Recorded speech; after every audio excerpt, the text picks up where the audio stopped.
નમસ્કાર, આપ સર્વેનો ધાર્મિક વર્લ્ડમાં ફરીથી હાર્દિક સ્વાગત છે। મિત્રો, આપણા હિન્દુ ધર્મમાં પૂજા સમયે કેટલીક વસ્તુઓ ફરજિયાત માનવામાં આવે છે।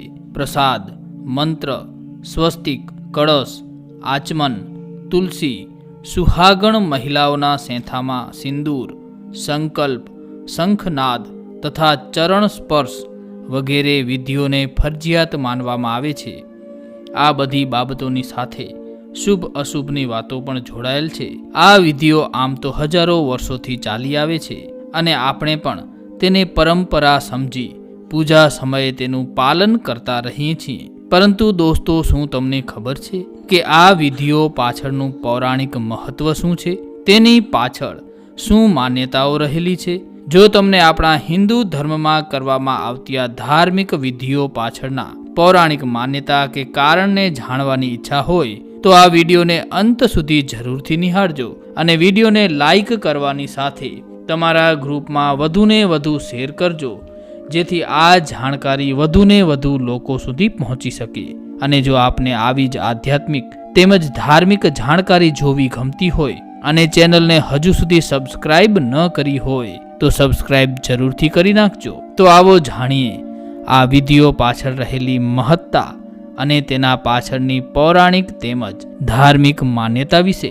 મિત્રો, આપણે બધા મંદિરે દર્શન કરવા જતા હોઈએ છીએ કે પછી આપણા ઘરે કે સગા સંબંધીમાં કોઈના ઘરે પૂજા રાખવામાં આવી હોય તો તેમાં પણ આપણે હાજરી આપતા હોઈએ છીએ। ત્યારે તમે એક વાત નોંધી હશે કે મંદિરમાં કે પછી કોઈ પણ ધાર્મિક વિધિમાં ભગવાનને પ્રસાદ ધરાવવામાં આવે છે, પરંતુ દોસ્તો, તમને ક્યારેય પ્રશ્ન થયો છે કે પ્રસાદ શા માટે ધરાવવામાં આવે છે?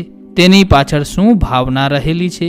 તો દોસ્તો, ગીતામાં ભગવાન શ્રી કૃષ્ણએ કહ્યું છે કે હે મનુષ્ય, તમે જે કંઈ પણ ખાઓ છો અથવા તમે જે કંઈ પણ દાન કરો છો તેનો હોમ યજ્ઞ કરો અથવા તપ કરો અને સૌથી પહેલાં તે મને પ્રદાન કરો। એટલે આપણે પ્રસાદ દ્વારા ભગવાનનો આભાર વ્યક્ત કરીએ છીએ, તેમજ પ્રભુ પ્રત્યે પ્રામાણિક રહેવાની ભાવના પણ પ્રસાદમાં રહેલી છે। ત્યારબાદ વાત કરીએ તો આપણે જ્યારે કોઈ પણ ધાર્મિક વિધિ પૂજા કરીએ છીએ અથવા તો કોઈ પણ પંડિત પાસેથી આપણે આ વિધિ કરાવીએ છીએ ત્યારે તે વિધિ દરમિયાન મંત્રોનો ઉચ્ચાર કરવામાં આવે છે। આ મંત્રના મહિમા વિશે વાત કરીએ તો દોસ્તો, દેવતાઓ મંત્રને આધીન છે। મંત્રના પાઠ દ્વારા ઉદ્ભવેલ શબ્દ શક્તિ, દ્રઢ સંકલ્પ અને શ્રદ્ધાના બળને કારણે તે બમણી રીતે આપણી ચેતનાના સંપર્કમાં આવે છે। આપણા આંતરિક શરીર અને બાહ્ય બ્રહ્માંડમાં તે એક અદ્વિતીય શક્તિનો પ્રસાર કરે છે।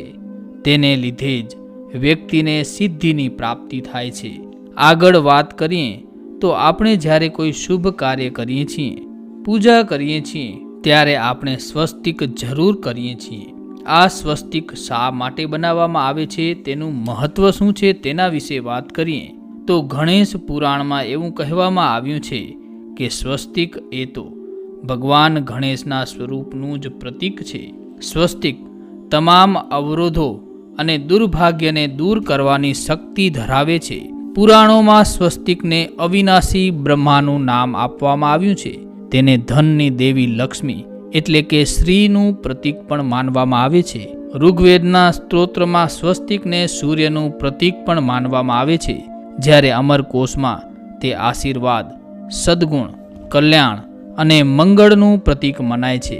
સ્વસ્તિકના મુખ્યત્વે 4 હાથ, એ તો 4 દિશાઓ, 4 યુગ, 4 વેદ, 4 વર્ણ, 4 આશ્રમ, 4 પુરુષાર્થ, નક્ષત્ર અને બ્રહ્માજીના 4 ચહેરાનું પ્રતીક માનવામાં આવે છે। ભારતીય સંસ્કૃતિમાં સ્વસ્તિકને લાભદાયી મનાય છે। સ્વસ્તિકમાં શ્રી ગણેશનો વાસ હોવાની માન્યતા છે, જે સર્વાંગી શુભતા આપે છે અને માંગલિક કાર્યો અડચણ વિના પાર પડે છે। મિત્રો, આપણે જાણીએ છીએ કે કોઈ પણ માંગલિક કાર્યમાં કળશની સ્થાપના કરવામાં આવે છે, પરંતુ આ કળશના સ્થાપન પાછળની માન્યતા વિશે ઘણા ઓછા લોકો જાણતા હશે। તો દોસ્તો, માંગલિક કાર્યોમાં કળશ સ્થાપન અંગે ધાર્મિક ગ્રંથો અનુસાર કળશને સુખ, સમૃદ્ધિ, સંપત્તિ અને શુભેચ્છાઓનું પ્રતીક મનાય છે। દેવી પુરાણ અનુસાર દેવી ભગવતીની પૂજા કરતી વખતે સૌ પ્રથમ કળશની સ્થાપના કરવામાં આવે છે. નવરાત્રિમાં મંદિરો અને ઘરોમાં કળશની સ્થાપના કરવામાં આવે છે અને દેવી દુર્ગાની પૂજા વિધિ કરવામાં આવે છે. તો માનવ શરીરની પણ માટીના વાસણ તરીકે કલ્પના કરવામાં આવી છે. આ શરીરરૂપી કળશમાં પ્રાણરૂપી જળ વિદ્યમાન છે. જેમ જીવન વગરના શરીરને અશુભ માનવામાં આવે છે, તેવી જ રીતે ખાલી કળશને પણ અશુભ માનવામાં આવે છે. એટલા માટે કળશને દૂધ, પાણી, અનાજ વગેરેથી ભરીને પૂજા માટે રાખવામાં આવે છે. ધાર્મિક કાર્યોમાં કળશનું ઘણું મહત્વ છે. આગળ વાત કરીએ તો આપણે જ્યારે પૂજા અર્ચના કરીએ છીએ ત્યારે આચમન કરવાની એક વિધિ આવે છે. આચમન 3 વાર જ શા માટે લેવામાં આવે છે તેની પાછળ રહેલ માન્યતા વિશે વાત કરીએ તો વેદ અનુસાર આચમનને ધાર્મિક કાર્યોમાં 3 વાર કરવાની પ્રધાનતા આપવામાં આવી છે. એવું કહેવામાં આવે છે કે આચમન 3 વાર કરવાથી વ્યક્તિને શારીરિક, માનસિક અને મૌખિક એમ 3 પ્રકારના પાપમાંથી મુક્તિ મળે છે. તેનું ખૂબ સારું પરિણામ મળે છે. આ કારણોસર દરેક ધાર્મિક કાર્યમાં વ્યક્તિએ 3 વખત આચમન કરવું જોઈએ. મિત્રો, આપણા સનાતન ધર્મમાં તુલસીજીને ખૂબ જ પવિત્ર માનવામાં આવ્યા છે. તુલસીજી સાથે સંકળાયેલી અનેક કથાઓ આપણને સાંભળવા મળે છે. એવું કહેવામાં આવે છે કે તુલસીજી આપણા સૌભાગ્યને જગાડે છે. તેથી વ્યક્તિ દરરોજ તુલસીજીનું સેવન કરે છે.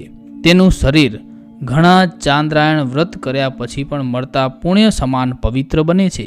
પાણીમાં તુલસી દલ એટલે કે તુલસીજીના પાન નાખીને સ્નાન કરવું તે તીર્થોમાં સ્નાન કર્યા બરાબર ગણાય છે. તેનાથી વ્યક્તિ પવિત્ર બને છે અને જે વ્યક્તિ આ કાર્ય કરે છે તે બધા પ્રકારના યજ્ઞોમાં બેસવા માટે હકદાર બની જાય છે. આગળ વાત કરીએ તો વિવાહિત મહિલાઓ સેંથામાં સિંદૂર કેમ પૂરે છે? તો સેંથામાં સિંદૂર સુશોભિત કરવું એ પરિણીત મહિલાનું પ્રતીક મનાય છે. તેને મંગળકારી માનવામાં આવે છે. તે દેખાવ અને સુંદરતામાં પણ વધારો કરે છે. સેંથામાં સિંદૂર પૂરવું એ તો એક વૈવાહિક સંસ્કાર છે. શરીર રચના અનુસાર સૌભાગ્યવતી મહિલાઓ જે ભાગમાં સિંદૂર ભરે છે તે સ્થાન બ્રહ્મરંધ્ર અને અહિમ નામે ઓળખાય છે. સ્ત્રીઓનું આ મર્મ સ્થળ ખૂબ જ નરમ હોય છે. તેની સુરક્ષા માટે ત્યાં સિંદૂર ભરવામાં આવે છે. સિંદૂરમાં કેટલીક ધાતુઓ હોય છે જેના કારણે ચહેરા પર કરચલીઓ થતી નથી અને સ્ત્રીઓના શરીરમાં અમુક પ્રકારની વિદ્યુત ઉત્તેજના નિયંત્રિત રહે છે. આગળ વાત કરીએ તો આપણે કોઈ ધાર્મિક કાર્ય, વ્રત, પૂજા કરીએ ત્યારે આપણે સંકલ્પ લેવામાં આવે છે. આ સંકલ્પ શા માટે જરૂરી છે? તો ધાર્મિક કાર્યોને શ્રદ્ધા, ભક્તિ, વિશ્વાસ અને તન્મયતા સાથે પૂર્ણ કરવાવાળી શક્તિ જ સંકલ્પ છે. દાન અને યજ્ઞ જેવા પુણ્ય કર્મોનું ફળ પણ ત્યારે જ મળે છે જ્યારે તે સંકલ્પ સાથે પૂર્ણ કર્યું હોય. કામનાનું મૂળ જ સંકલ્પ છે અને યજ્ઞ પણ સંકલ્પથી જ પૂર્ણ થાય છે. દોસ્તો, તમે જોયું કે સાંભળ્યું હશે કે ધાર્મિક કાર્યોમાં શંખનાદ કરવામાં આવે છે. તેની પાછળ રહેલ માન્યતા વિશે વાત કરીએ તો અથર્વ વેદ મુજબ શંખ એ અવકાશ, હવા, જ્યોતિમંડળ અને સોના સાથે સંકળાયેલ છે. શંખનાદ દુશ્મનોનું મનોબળ નબળું પાડે છે. જે પૂજા દરમિયાન શંખનાદ કરે છે તેના બધા પાપોનો નાશ થાય છે અને અંતે તે ભગવાન શ્રી હરિ સાથે ખુશીથી રહે છે. તેથી જ ધાર્મિક કાર્યોમાં શંખનાદ જરૂરી છે. દોસ્તો, છેલ્લે વાત કરીએ કે આપણી સંસ્કૃતિમાં ચરણ સ્પર્શની પરંપરા છે. તેની પાછળ રહેલ માન્યતા વિશે વાત કરીએ તો પગને સ્પર્શવાની ક્રિયામાં શરીરના અંગોની શારીરિક ક્રિયાનું સંચાલન થાય છે. તે વ્યક્તિના મનમાં ઉત્સાહ, ચેતનાને ઉત્તેજિત કરે છે. તે એક સરળ કસરત અને યૌગિક ક્રિયા પણ છે જેનાથી તણાવ, આળસ અને મનના ઉચ્ચાટથી પણ મુક્તિ મળે છે. તો દોસ્તો, હવે પછી કોઈ પણ ધાર્મિક કાર્ય કરતા હો ત્યારે તે ધાર્મિક પરંપરાનું મહત્વ શું છે તે વાતનું સ્મરણ જરૂર કરજો, જેનાથી વધુ આસ્થા સાથે તે કાર્યને સંપન્ન કરી શકાશે તેમજ તેનાથી શ્રેષ્ઠ ફળની પ્રાપ્તિ પણ કરી શકાશે. મિત્રો, અમને આશા છે કે આ માહિતી આપને જરૂરથી પસંદ આવી હશે. તો વિડીયોને લાઈક કરવાની સાથે તમારા ગ્રુપમાં શેર જરૂરથી કરજો. જય શ્રી કૃષ્ણ, જય માતાજી, હર હર મહાદેવ હર. ધન્યવાદ.